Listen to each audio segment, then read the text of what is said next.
baada ya uchaguzi kwa siku 5-6 zilizofuatia uchaguzi, kulikuwa na vurugu zilikuwa zimejitokeza, ambazo vurugu zile zilikimbiza wateja wanaotoka nchi jirani kuja kufanya huduma zao na kununua bidhaa hapa Tanzania.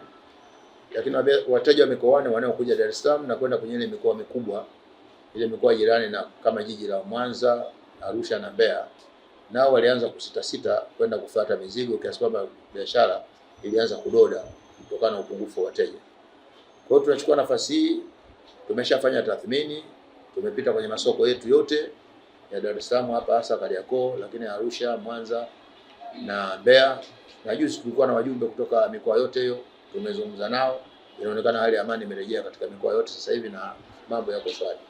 Kwa hiyo kwa fursa hii tunawaalika wale wenzetu wafanya biashara ambao walikuwa wanatoka nje kuja kuchukua bidhaa zao hapa, waje kuchukua bidhaa kwa sababu hali imeshakaa sawa sawa.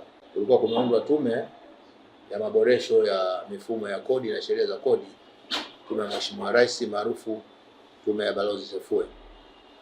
Tume ile imefanya kazi yake, lakini imeongezewa muda, lakini sasa uchaguzi umepita na mambo yote yameshakaa sawa, tumerudi kwenye kazi.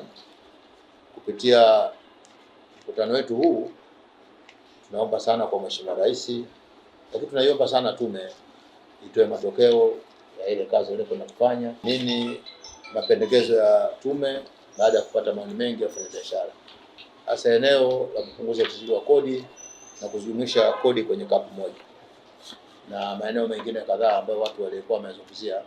Wangependa kusikia tume imeona nini na imetoa mapendekezo gani kwa serikali.